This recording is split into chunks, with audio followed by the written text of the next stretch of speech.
Hi, and welcome back to my channel. My name is Brittany. So, in today's video, it's going to be a general chit chat about the state of natural hair community, natural hair movement, whatever you want to call it. And the inspiration behind today's video is I have seen, yes, I'm exaggerating, like my millionth video about the natural hair community.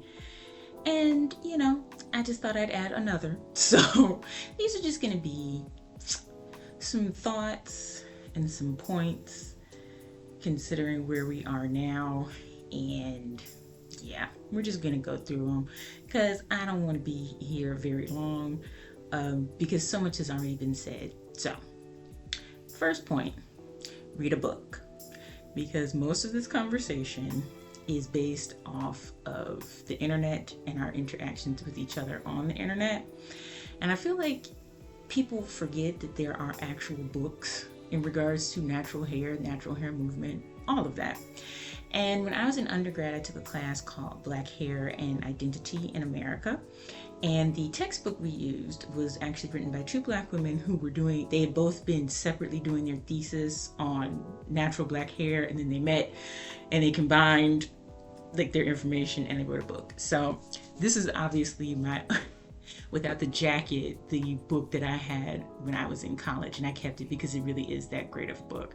Now the book is called Hair Story, and I will put a link to it in the description, but it doesn't look like a lot, but this is a very comprehensive book about the history of Black hair. It goes all the way back to Africa, what our hair practices were like on the continent before the Atlantic slave trade.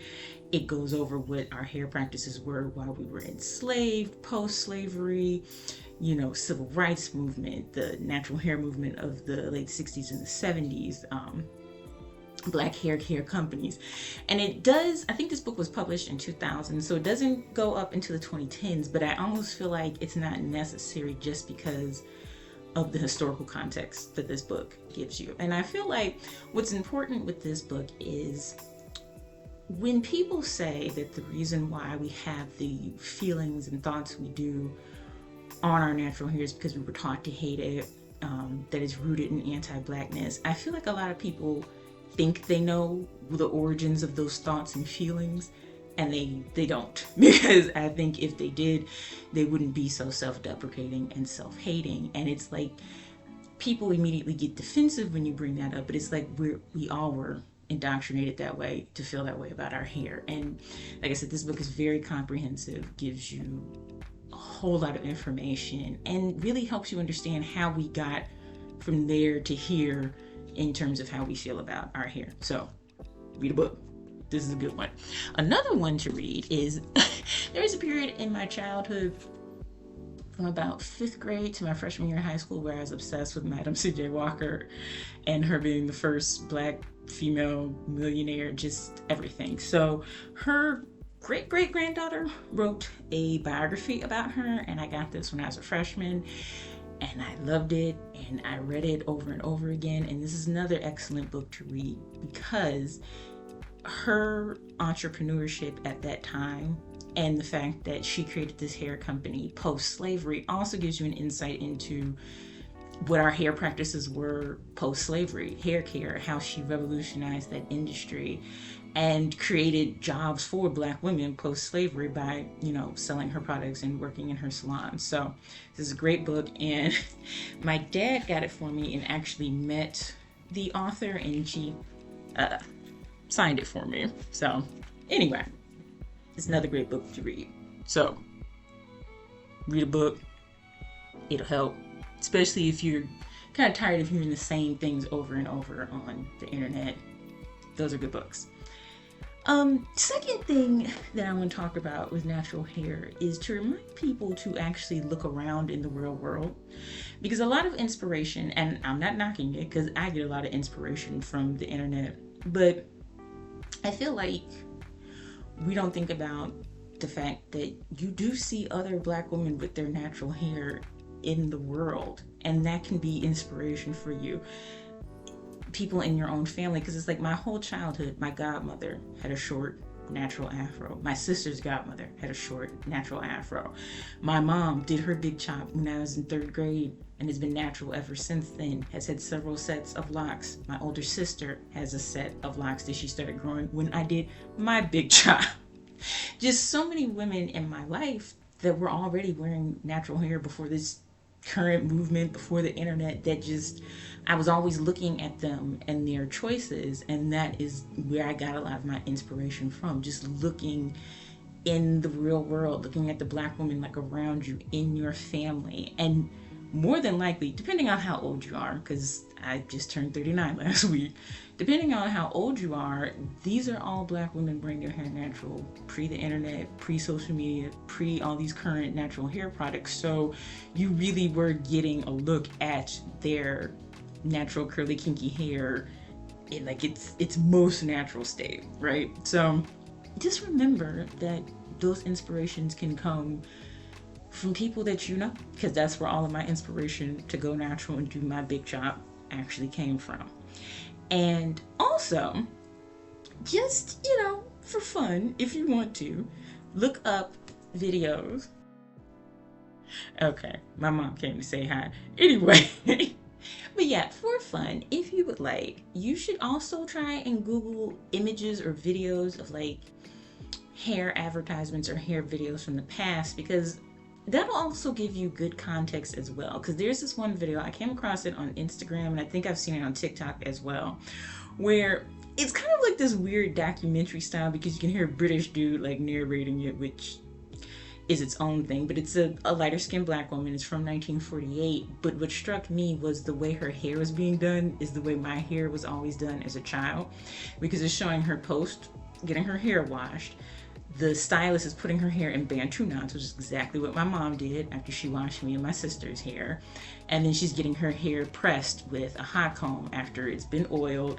And, just that old school hot comb. And when you use a hot comb or a straightening comb, the straightening actually comes from the back of the comb, not the teeth. And so just the visual of seeing someone in the past doing their hair gave me context for it. That's exactly how my hair was done my whole entire childhood. And then also, because these videos are definitely online, look up old commercials for the Afro Sheen line. Those commercials are so interesting because they're, obviously for the products to take care of people's naturals, afros from the 70s, but those commercials are so like affirming in terms of what we were thinking and feeling about our hair at that time, that there was such pride in our blackness, and then by extension our natural hair. And those commercials are great. And also because those commercials kind of remind you that at that time that natural hair movement also included our men, like, and multi-generational, like we were all in this awakening of feeling proud about our hair. And so, like I said, again, for context, because I feel like a lot of these conversations around natural hair at the moment start and end right here in like the 2010s, like the 21st century, and you're forgetting all that came before. So look those videos up. They're very interesting. Okay, and then my next point, keeping in mind with like inspiration, try and find celebrity inspiration. And I don't mean like your typical celebrity inspiration. I mean look for like actual hairstyles that look like something you could do and wouldn't require a celebrity hairstylist to do it.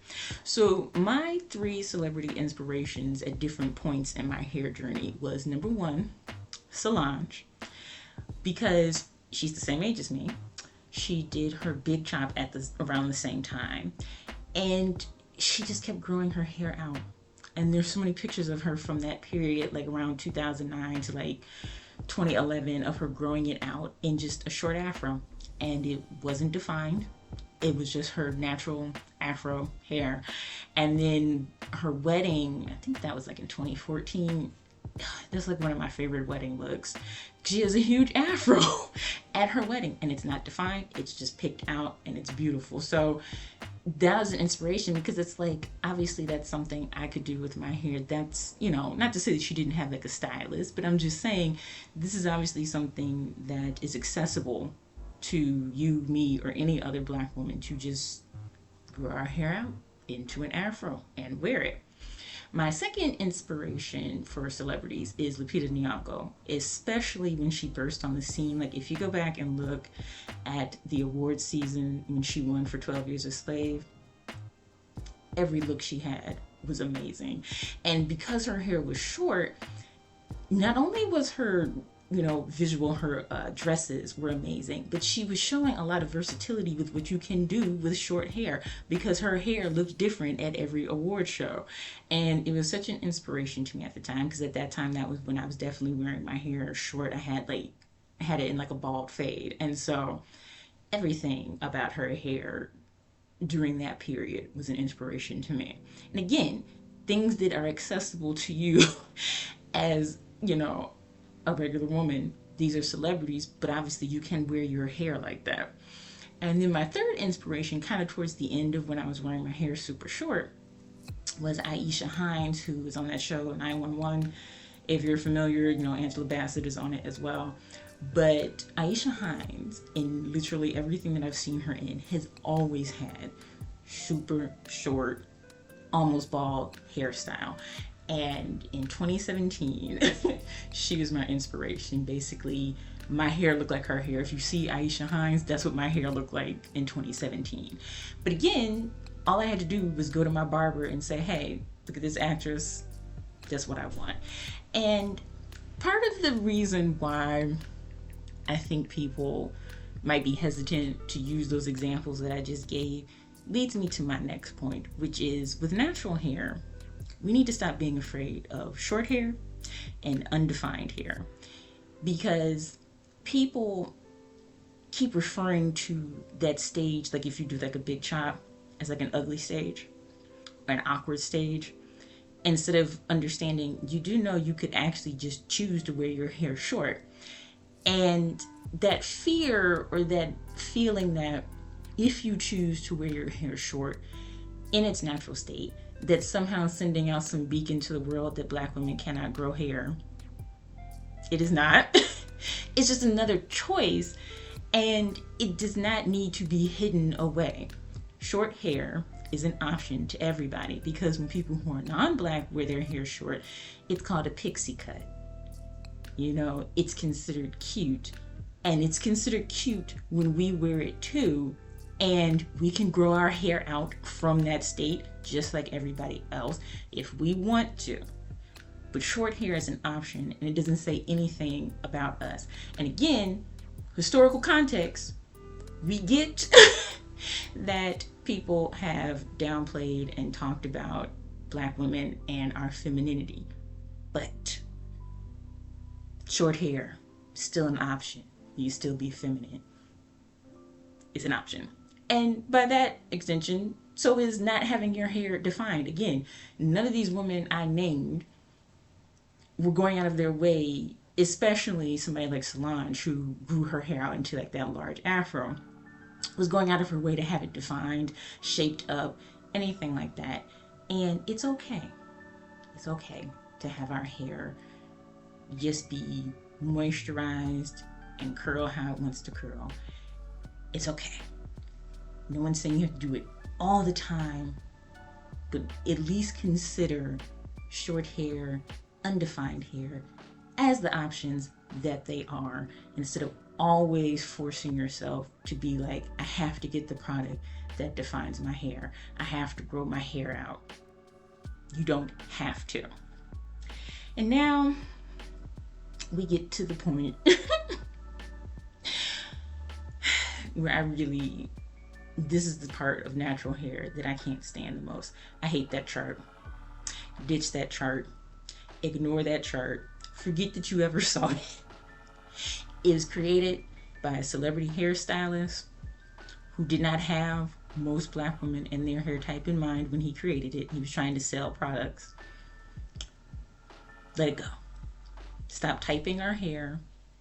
Stop calling it by numbers and letters. Let it go. I don't care what anybody says. At this point, I cannot see any positive that came from that chart. at all. Especially because I was thinking about it the other day when I looked it up. Other races and ethnicities are on that chart, and we are the only ones bound to it. Especially when you have these conversations about type 3 hair. Because I was just at the lab today to get blood work done, and the nurse that checked me in and took my blood had what you would consider type 3 hair. And it occurred to me while I was looking at her that I couldn't quite tell what her ethnicity was. I was like, she could be biracial, or she could be any other ethnicity that just happens to have type 3 hair. And I feel like people keep forgetting, like, the only level or whatever on that chart that would be really exclusive to Black people is type 4. But like I said, and we're the only ones that bind ourselves to that chart when everybody else is on there as well. But all of that to say, let it go. Let that chart go. Ignore it. Stop defining yourself by it. Stop being self-hating and self-deprecating. Stop assuming things about other people and their hair and their routine based on that chart. Let it go. Let it go, 1,000% let it go, because natural hair existed before that chart, and we knew how to take care of it, and we will move forward taking care of our natural hair fine without that stupid chart. Okay. And then my last point, because I'm a nerd, and because I have to, and because if you've seen my other videos on this channel, you know Star Wars is going to come up. To quote Yoda, the great Jedi Master, do or do not, there is no try. At this point, I feel like Black women keep overthinking and literally talking themselves out of at every turn just wearing their hair natural.